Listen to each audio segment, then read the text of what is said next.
Hello, I'm Pranada Comtois. Welcome to our continuing presentation about the way of the feminine and divine. Today we're dealing with the spiritual calling of relationships. Relationships, those gnarly, troublesome aspects of living that require more patience, grace, insight, and wisdom than are naturally gifted to us at birth. Too often, relationships with another human being break down into misery, dissatisfaction, frustration, betrayal, or anger, and not just in undesirable or terminated relationships. Rather, our most important, cherished relationships are destined to bring us in and out of these twisted states repeatedly. It's understandable why many people choose a spiritual outlook that doesn't include relationships after death. Let us be done with relationships for good. If God is in our picture, many religious traditions have taught us that to be serious in spiritual affairs, we will view attachments or relationships as a hindrance toward our spiritual progress. For those religions exalting relationships, especially family relationships, we often lack insight about how relationships function to take us further along the spiritual journey. In any case, we navigate relationships out of necessity for love, community, and company because they're unavoidable, and our greatest happiness, however lasting or fleeting, has been born of relationships. So we dust off our angel wings, affix them as best we can, and wrestle with relationships with lovers, spouses, children, parents, friends, colleagues, comrades, confidants, acquaintances, and strangers. Some days are easier than others. Some are absolutely impossible and bring more pain than any physical illness or natural disaster could ever muster. Relationships are something forced on us in human life, but for the business of our souls, or perhaps as solace from the onslaught of relating with our world, we turn our focus to meditation, prayer, mindfulness, contemplation, ritual, learning, our inner landscape, rapport with nature, or employing creative energy. Each of these powerful, inspiring practices can turn our life into joyous expression and give us delicious peace. That is until we get into the thick of interacting with people or really face our own self, the quirkiness, fallibility, and needs of our own individuality. How do we carry joy and peace from spiritual practices into our commerce with the world of relationships? How can relationships be coaxed to work in personal, social, political, and spiritual spheres?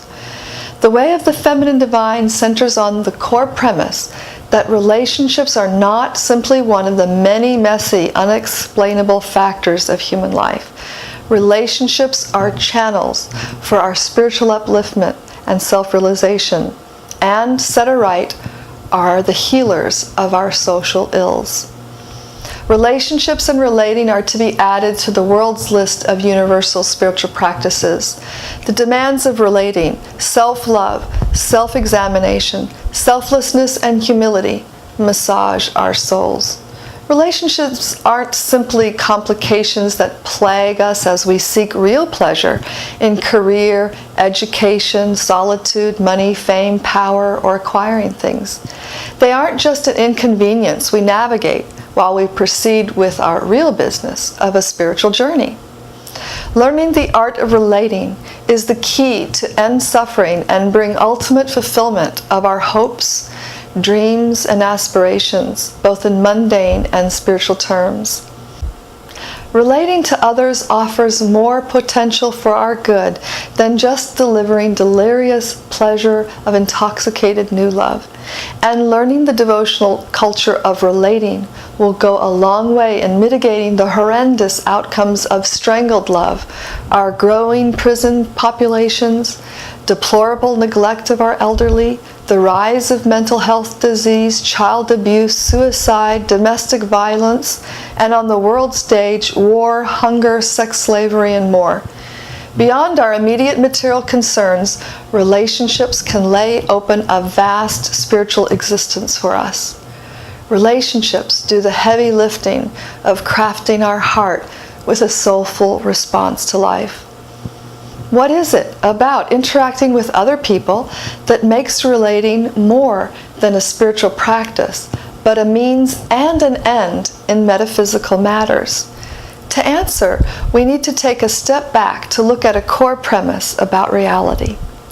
The way of the feminine divine proposes that spiritual individualism is not only an eternal truth, but the most sacred one.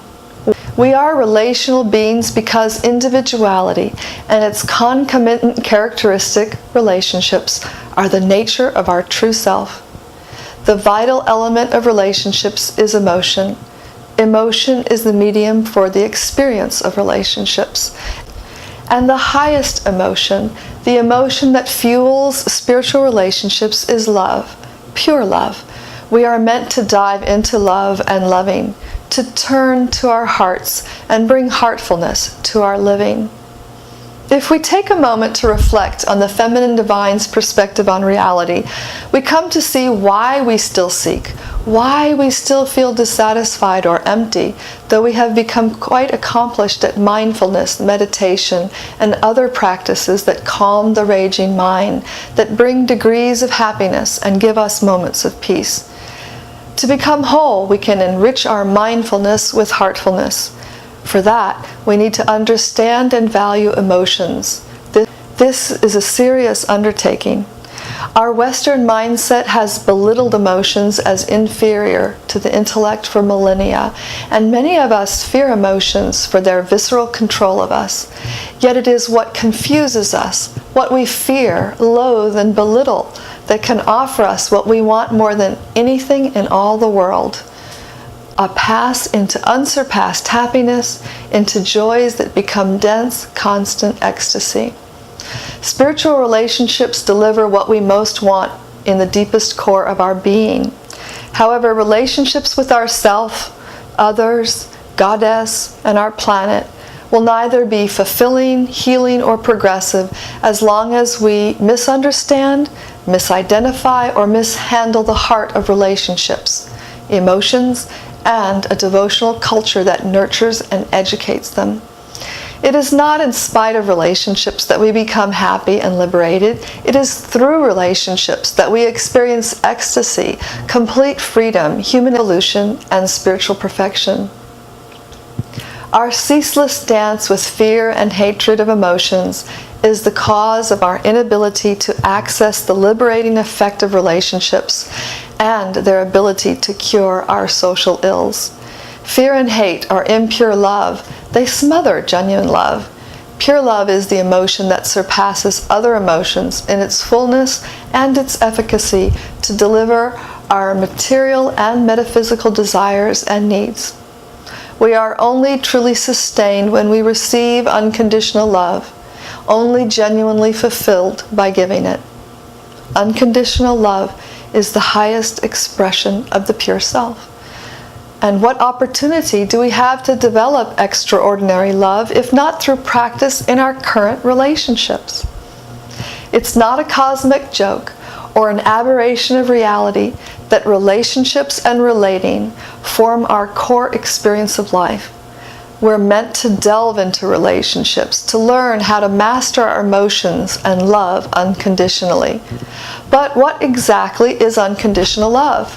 From which well do we drink to learn its secrets, and where do we find the intelligence, strength, and grace to develop it? We'll explore these questions in our next video cast. Until then, be well, look in and out, searching for the deepest heart in all matters. Take care.